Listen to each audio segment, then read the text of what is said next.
So good afternoon and good morning to those of you that have joined us from overseas.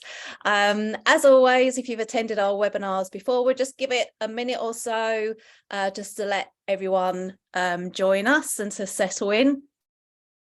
It's really nice to have this opportunity to have Iris F&P join us today and to present. So we'll just give everyone, as I said, just a few seconds just to join. I'm in Stockholm today, and Adrian, you're in Canada, is that right? I'm in Toronto, yeah. Toronto, yeah. So we've just had a how thick is your snow? and Adrian's definitely beaten us today. Oh, you're making me feel jealous in the middle of London, Melody. Well, we might get it next week in London, just in time when I get back. Oh, dear. So as I said, we'll start the webinar shortly. I think that's given everyone enough time, hasn't it, Sarah? So as I said, thank you so much for Iris F&P for joining us today, and I'm going to pass you over to Sarah. Thank you, Sarah. Thanks ever so much, Melanie, and good afternoon, everyone. My name is Sarah Lewis, and I'm the Head of Communications for Iris Software Group. So firstly, thank you all for tuning in this afternoon. If you would like to get involved in the wider conversation, then please feel free to follow Iris on LinkedIn and on Twitter. Also this afternoon, we do actually have a Q&A section that you can ask questions in. So please feel free to actually ask those questions this afternoon. I've got an eye on that, so we will try and get to those questions as we're going through the session. So we're really kind of wanting to kick this off this afternoon to actually talk about what's going on. You know, we are seeing a real emergence of a new global workforce. We've had the rise with remote working and flexible options, and actually global inflation is reported at the moment to be 8.75% in 2022. So we're really seeing employees' values shifting. We've also seen that some research by LinkedIn in kind of the autumn of last year, as part of their global talent trends analysis, showed that employees are now placing compensation, balance, flexibility, upskilling, and advancement as their top 5 priorities. Organisations are also really feeling the pressure of this global shift too. In fact, in the UK, we've heard there's been some research conducted by the British Chambers of Commerce that actually showed that 76% of organisations attempting to recruit continue to face difficulties. And across the water over in the US, 90% of organisations have reported that there are either no or few qualified applicants for vacancies. And that's according to the National Federation of Independent Businesses. So this poses the question, you know, why are these organisations able to take advantage of the opportunities within the global market? So joining me today to talk about this very big question, I have some fantastic colleagues, Adrian and Fran Williams this afternoon. So welcome to both of you. Wanting to kick off this afternoon and really kind of explore the issues surrounding the factors influencing the global market right now, the opportunities and challenges of globalisation, and then how your organisation can become a global player. So the big question that starts us off this afternoon on the screen, what are some of those factors affecting and shaping global markets? So Adrian, I'm going to come over to you for that question first of all. What do you see going on in the market? Yeah, great question, Sarah. I think there's a couple pieces to consider with what's happening globally. We have to include the geopolitical landscape. That factors into it. I think a lot of organizations, we're seeing this kind of happening in real time, where the plans that organizations have had have often been fast-tracked because of the pandemic and other shifting trends in the market. When you put that together with what's happening in Eastern Europe, what's happening in other parts of the world, how supply chains getting impacted. Organizations are having to pivot at a pace and at an intensity that takes them outside of their comfort zone. and that really creates a bit of a domino effect around how they manage their people, what that needs to look like, and how do you make that sustainable, and can you make it sustainable? So there really isn't one sort of single arrow in the quiver that answers the question. It's a number of factors, and really, have the ability to look at it holistically. Absolutely, yes, indeed. Fran, what are you seeing in terms of the global market? So I think COVID-19 and lockdown really popped the seal, so to speak, for the employees who are involved in this this globalization, because it broke the dependency, or one of the dependencies, on them being physically tied to a location, because a lot of people had to go and either work from home or was restricted from traveling. So that meant that technology had to accelerate to fill that void, to allow businesses to continue. And I think the legacy of that really is the genie's out of the bottle now, and employees are kind of preferring the flexibility and the work from home attitude. And that's really transforming into this concept of a digital nomad, where people can work anywhere around the globe.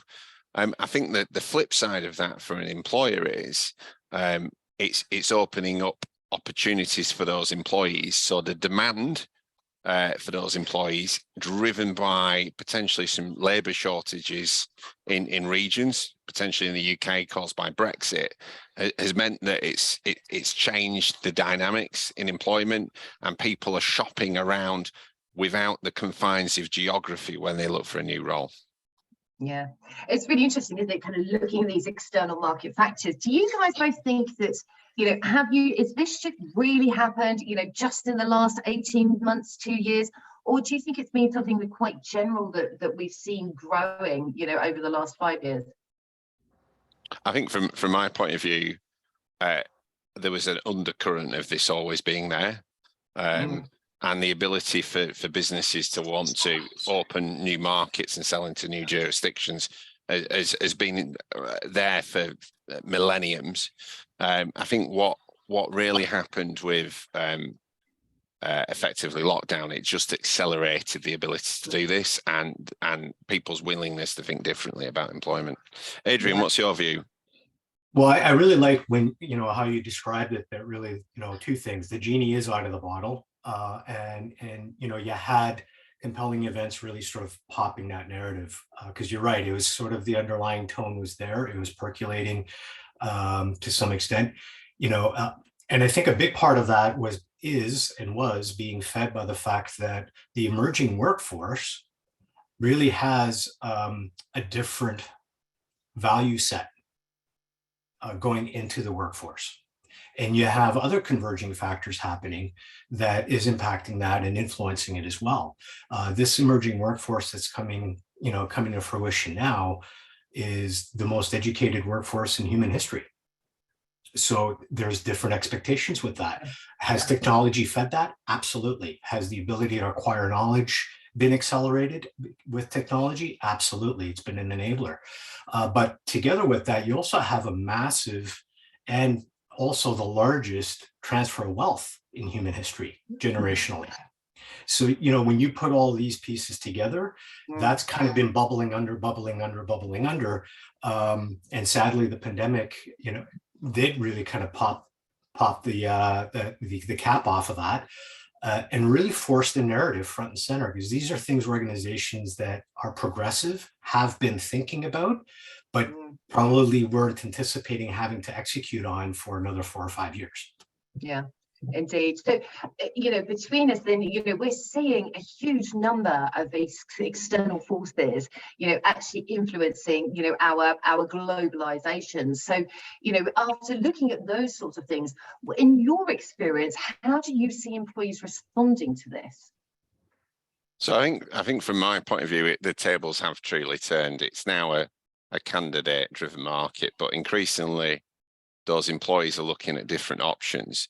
Gone is the day where you had a job for life, for sort of maybe 30 years ago, there was an expectation you could work in the same role in the same company, but Generation Z is now coming out, and they're looking at multiple roles in different ways. So permanent employment, they're looking at contingent roles as well, and potentially, and there's a big drive for this content creation as well, in its very many wondrous forms, is creating an environment where you could have multiple jobs in multiple locations in many different ways.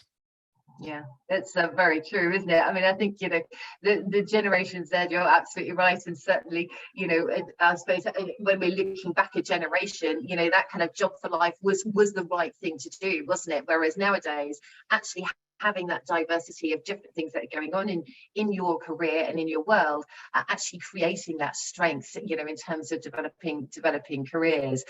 Adrian, what are you seeing? Yeah, well, I think, together with that, it's with the expectations being what they are, you have this emerging workforce, and even at the core of it, the 40 plus workforce, the number of side hustles that these individuals are undertaking because they're able to has changed expectations as well. From an IRIS perspective, this is why we're trying to lead the charge in the innovations into those spaces.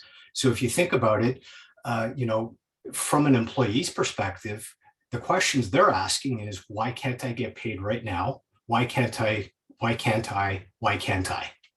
that's the narrative, So it's forcing the innovation to come front and center, because technology has been such a profound enabler of how we're able to pivot and change. And it's all well intended, but it is the organizations that manage it the best that actually see it through, right? So this is why the whole notion of being able to identify the early adopters is as important now as ever, because it is forcing the issue around evolving the skill sets, not just the employees, but just as importantly, management. Because now you have this whole layer of a business that has to take on a different skill set, managing a remote workforce. That is a different skill. So, when you couple that and pair it up with, the ideals of, job for life, be happy that you're there, and that mindset kind of getting thrown out effectively. Well, one of the things that's really getting challenged is traditional management and what that needs to look like. So there's a whole upskilling happening at all levels of the business that actually feed this question around globalization, and that's an important piece to factor in, because it's also going to drive, what that looks like for the next 15, 20, 25 years. Absolutely. And I think it's also a great opportunity, isn't it? I mean, certainly within IRIS, we work with different colleagues all over the world, and actually, bringing together those skills, that diversity, it makes it for a much richer management experience, as well as a much richer employee experience. Absolutely right. And it's, and that's where the ability to kind of pull together the innovations and in a relevant way really takes center stage. So the types of questions that organizations are asking around how to solve for globalization and how they can actually take advantage of that as an opportunity to tap into a wealth of talent and skill set, and what that looks like. That's where it really becomes a very, very interesting convergence. That allows organizations to go into certain parts of the world and really kind of help support the communities that they serve with the opportunity to employ the localized talent, but also drive innovation together as well, and create a global collaboration. Indeed. Excellent. Absolutely. Sorry, Fran, did you have a point on this as well? Yeah, I just think I think it's easier for the newer businesses that are born into this kind of modern way of working, but there's a need for a more traditional business that has been around for decades to kind of transform, really. And that's not just to attract a wider pool of talent from across the globe, but also to retain the talent that they have already. Many organisations and many of our customers are coming to us and saying, how can I enable one of my employees to go work in Spain or France for a week? So it's really bubbling to the top now, and it's incumbent on employees to be forward thinking around how they can adapt. Yeah, absolutely. So we're kind of really kind of seeing a big change in our internal sort of environments and looking at the forces that are driving that.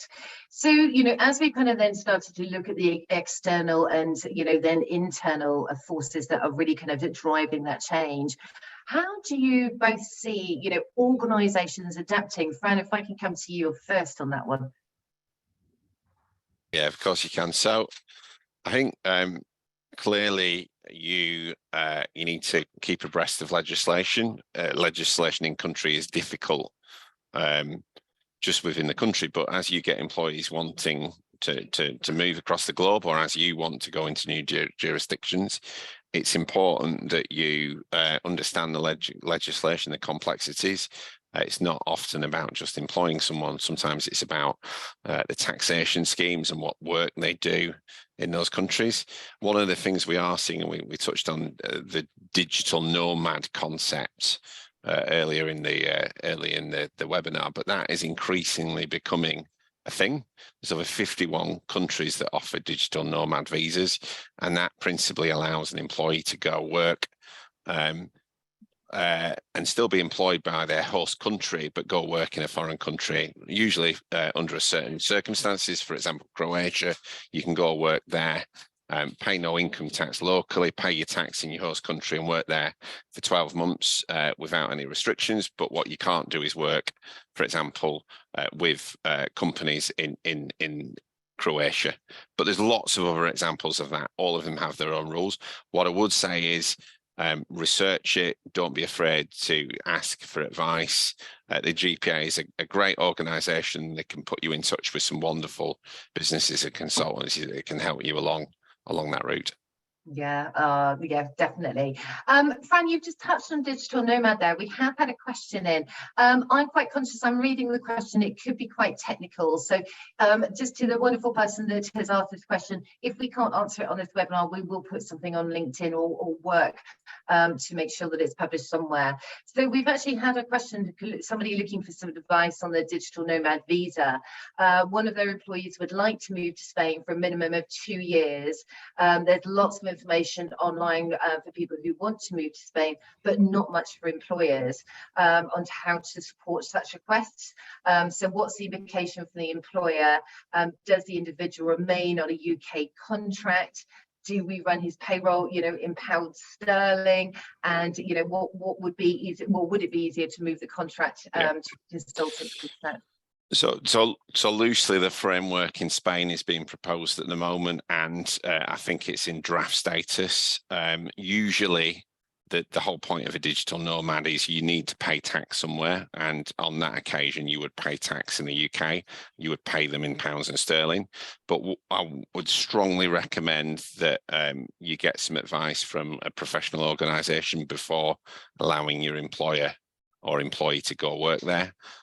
Because you need to get it right, because the penalties of getting it wrong can be quite costly. And Iris are happy to support you in that challenge, and I'll show us some details at the end of the webinar on what we can offer, Sarah. Lovely, that's super. Thanks so much, Fran. So Adrian, coming over to you then for the same question this afternoon. How are we seeing organisations adapting? Yeah, I think, you know, to kind of echo on what Fran had talked about, it's, you know, really addressing flexibility and asking those pointed questions. So, you know, it's really trying to identify what they're trying to solve as an organization. You know, the retention piece absolutely is a big driver. We see that a lot out of the Canadian and US market, where employees are exploring options. Cost of living in the Greater Toronto area where I reside is prohibitive in many cases. Vancouver, British Columbia, similarly, and now it's spreading. You know, so it's what are you looking at to solve for?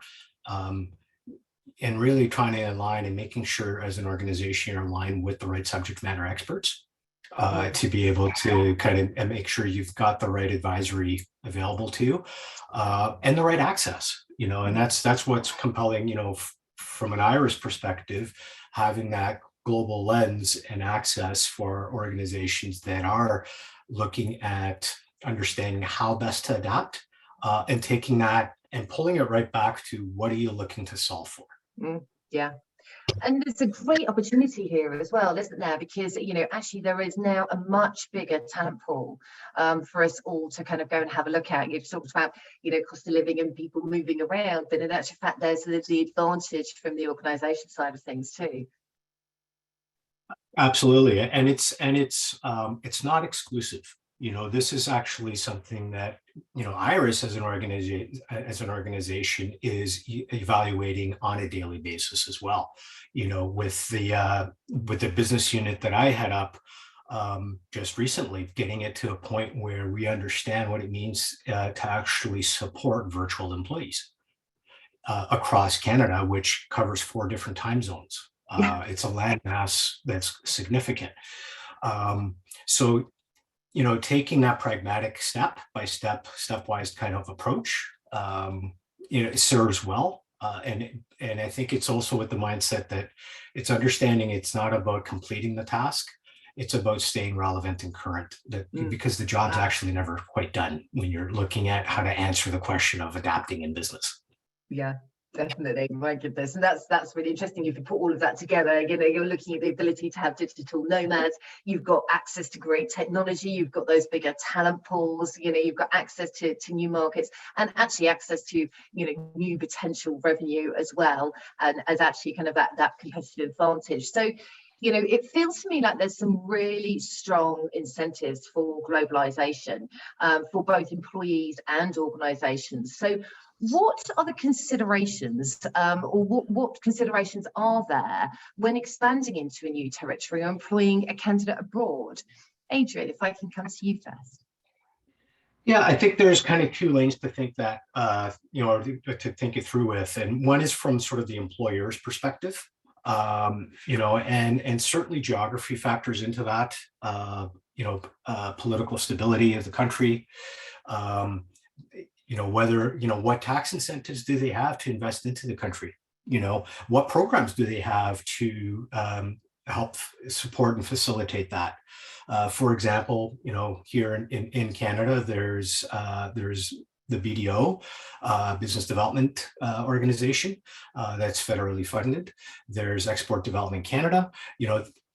So looking at it, for that specific country, the kind of programs that are available in that way, and then it kind of tiers down cost of living, from a localized academic perspective.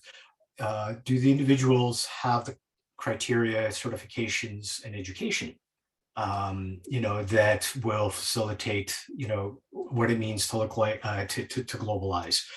And then conversely, on the employee side, it kind of overlaps, so employees may be looking at, they're working for a US based company, but they want to work in Spain for the next 5 years for, maybe it's a bucket list item. But it factors in saying, okay, well, is it viable? Is it safe? What's the cost of living? What are the rules and regulations around that? Can my organization support it? Does my organization have the appetite for it? So that's where, whether it's the company or the individual, there's quite a bit of overlap in terms of the criteria to address that question. Yeah, absolutely. My goodness, there is a good few bits and pieces to consider in terms of that business strategy, isn't there? And when you're looking at it from an employer perspective. Fran, what are your thoughts on it? I think very similar to Adrian's, really. I mean, whether you're a business or an employee, is it safe? Can I make money off it? Whether that be an organisation or an employee, is it easy to get there or to get out of there? What infrastructure? What legislation? Is it complex legislation? How much does it cost as a one-off to either move there or set up an entity there? And then I think probably the most important of them all is, what's the internet connectivity or Wi-Fi like, or mobile coverage, because we are global citizens and we need to connect to the world. So can I get to the internet while my kids are kind of streaming on 6 different devices is an important factor. Absolutely, Fran, it is, especially those of us with larger families as well. It's you've got 4 children doing that, and you trying to do a webinar. It's not always easy, is it?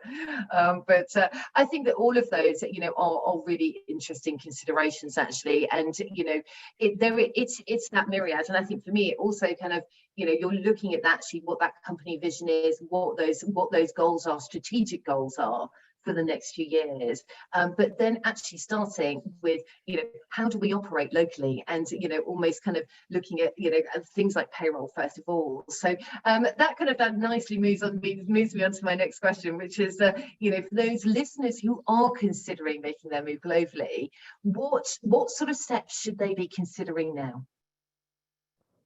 Fran, I'm going to come back to you first of all.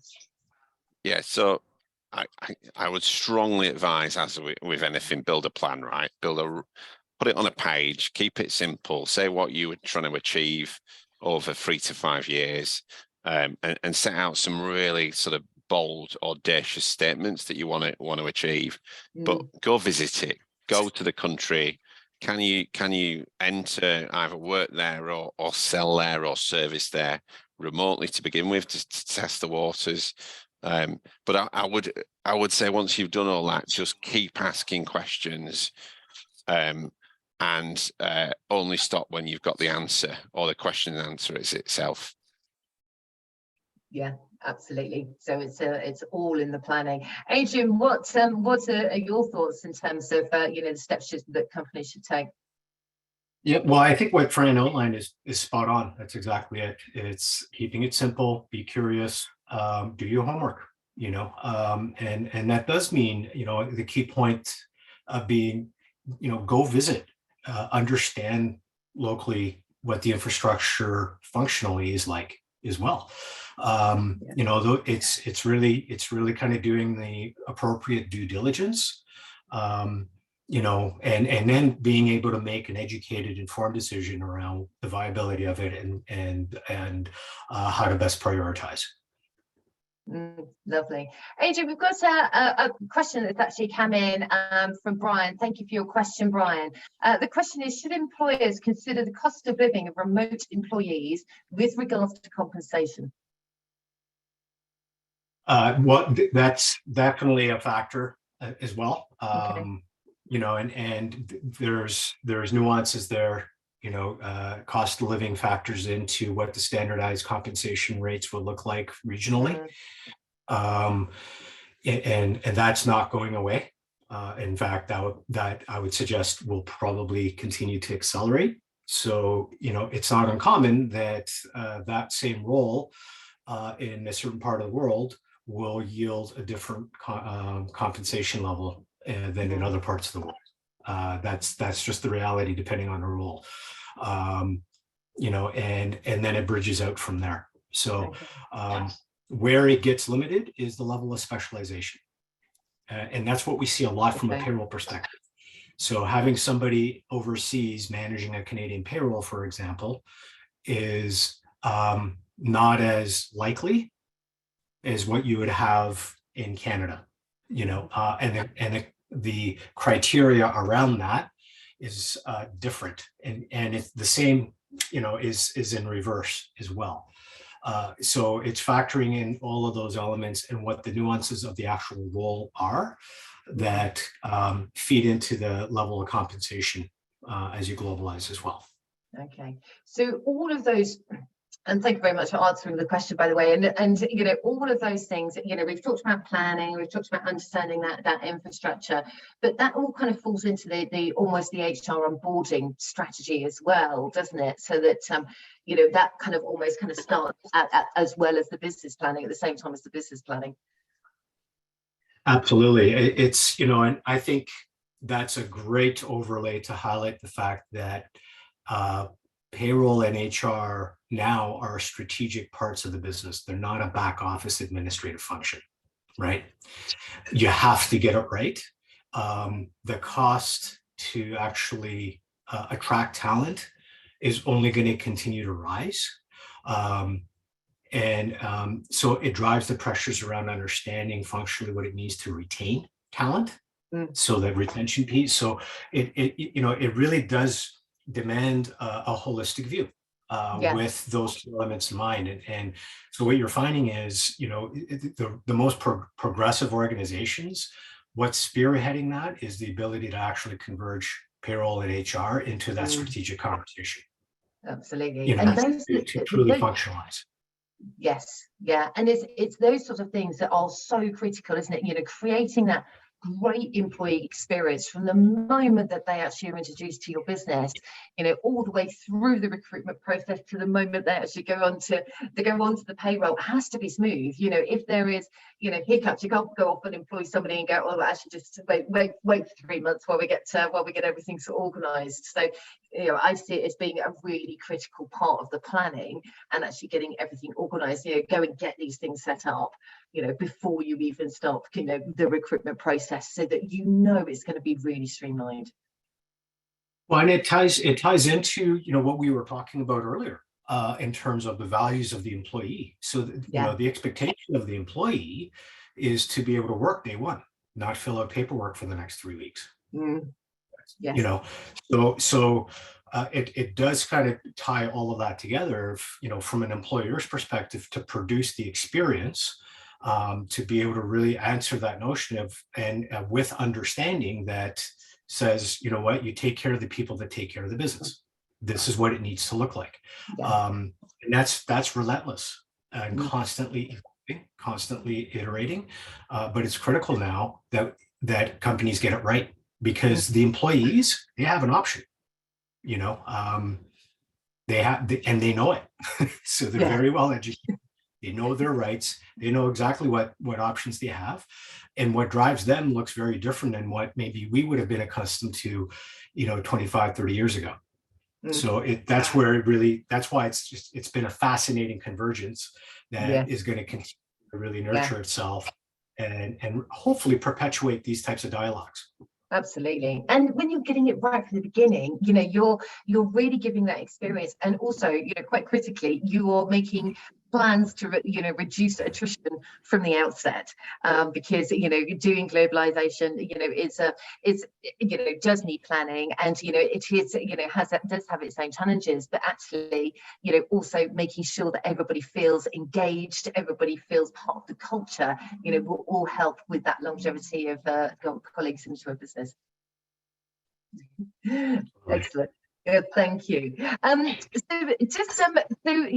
We've kind of talked then, about the steps an organisation should take, and we've kind of, obviously looking at, working with the right types of partners. So, kind of, Fran, I'm going to come over to you. How do we go about selecting the right partner to help us go into a global market?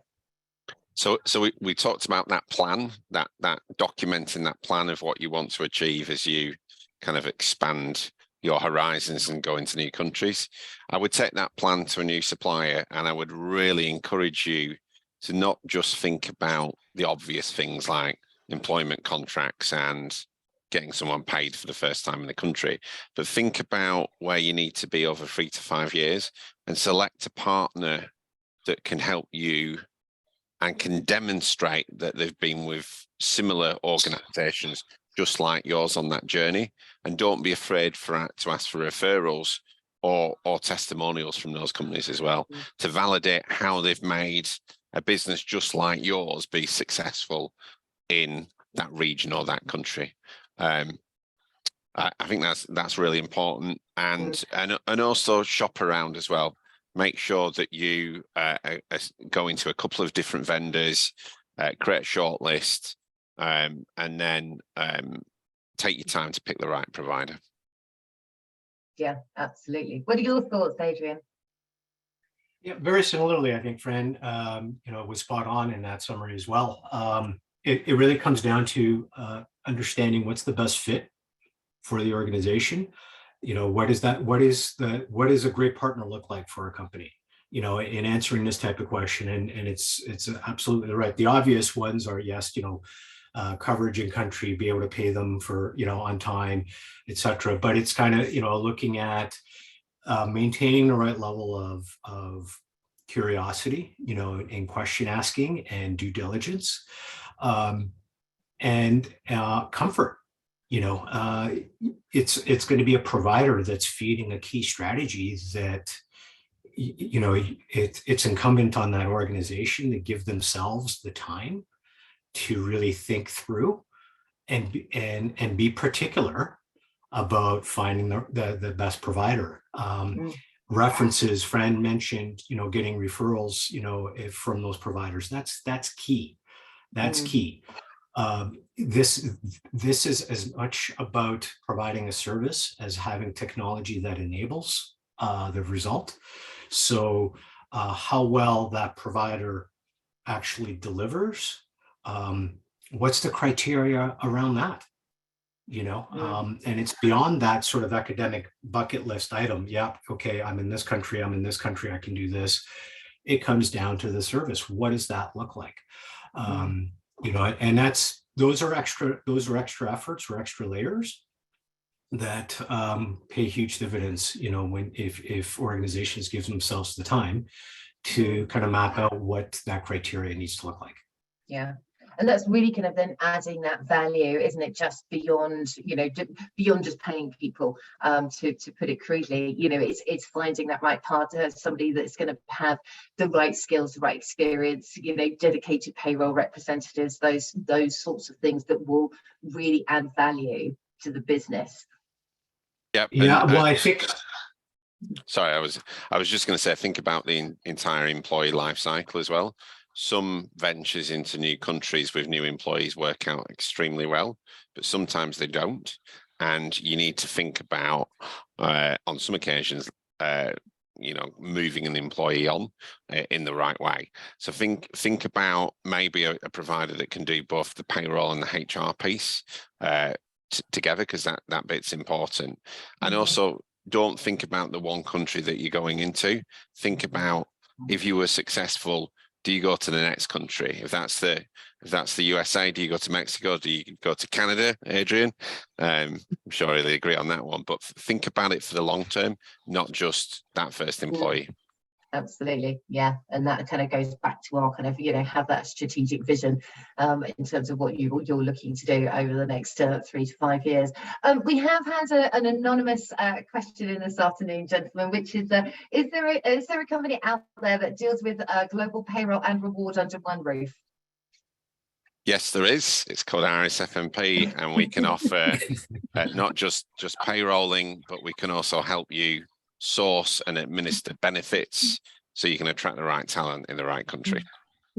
There are many other wonderful providers. There are, yes, I was just about to say that as well, but that's great. Thank you very much, Fran. Do you know what, that's been a really interesting discussion this afternoon. If we can if I'm just summarizing it, we've we're looking at what's going on in the market, and actually I would say keep an eye on what's going on in the market, keep an eye on the news, keep an eye on the legislation. Your market sensing, looking at your external environments is really important as part of your planning. Making sure that you're understanding the local infrastructure when you're kind of going through the planning phase as well. Bringing in innovation. There's lots of technology out there actually that's great tools to be able to support us, as we actually are all kind of implementing plans. But actually don't forget that you've got different expectations and different values within your employee communities. So think about the different generations that you're working with, thinking about what do they want as part of their working experience. And then when we're talking about partners, thinking about it as long term, sharing your strategic plans actually with partners is a really sensible idea, because then they're working with you as a partner, and they can really actually come on the journey with you and support you in every way possible. but then, you know, making sure that they're also right a fit culturally for you as well. You know, taking on a partner in that way, you know, really need to make sure that you're going to be able to work closely together for a good period of time. And then lastly, Fran, you've actually kind of picked up on that entire employee life cycle and making sure that actually you're really considering that from the outset as well. So, you know, really just that's really kind of just to summarize this afternoon and some of the things that we can actually, you know, really take away and, you know, really consider as we're actually looking at globalizing our businesses. So Adrian and Fran, are there any other points that you would want to leave our wonderful audience with this afternoon? I would just say that the world is a wonderful place, and go experience it, go work in it, go do business in it, and dream big. Yeah, well said, Fran. I think that's exactly it. There's literally a world of opportunity ahead that we can realize in a way that we've never been able to realize before. And there's more of that to come. You know, as we're only going to continue to evolve and iterate and really drive a focus around access and accessibility. So there's a lot to look forward to, you know, in this space, and there's a lot to be able to get excited about as we move things along. Yeah, that's super. Thank you very much. So we have got a little bit of time. I've just got one other question that's come in this afternoon. So if there are any more questions, you know, please feel free to put them in the chat. So we have another question this afternoon. Sorry if this question has already been asked. Do you recommend a specific payroll provider? We currently use BDO, and it's not the most pleasant experience for our employees. We obviously, the GPA have a wonderful service where they've got a list of suppliers that they recommend. I would encourage you to dig deep into that and have a look at those suppliers, and you'll find many wonderful ones on there, including ourselves. Thank you, Fran. Super. And we have another question that's actually just come in. Are there payroll and HR systems that will work internationally, given the huge range of legislation and approaches internationally? Great question. So some work better than others. There is a mythical concept that you can get one payroll and HR software solution that will pay people in every single country. It's a bit of a myth, a unicorn. What you can get is some great payroll and software solutions that pay people in many countries, and also rely on a series of in-country partners to help deliver payroll. Again, Melanie's organisation, the GPA, has a list where you can look at your countries and you can select your criteria, and you can pick one of the vendors that meet that criteria. But yeah, there's lots of opportunity out there, but there is no magic bullet for global payroll and HR. Lovely, thank you. I cannot see any more questions coming in this afternoon. So in that case then, Fran and Adrian, thank you both very, very much for joining me this afternoon. Thank you to Melanie for hosting us. If you would like any more information, then you know, please feel free to drop us a line via LinkedIn, and we can help you further. But thank you very much, Fran. Thanks for the plug. They're on the GPA website, the directories and GPA comparison, or just get in touch with us if you want to know all the different suppliers. So thanks once again, and I hope to see you all very soon. Stay safe and see you soon. Thank you. Thanks, Bye. guys. Bye. Bye.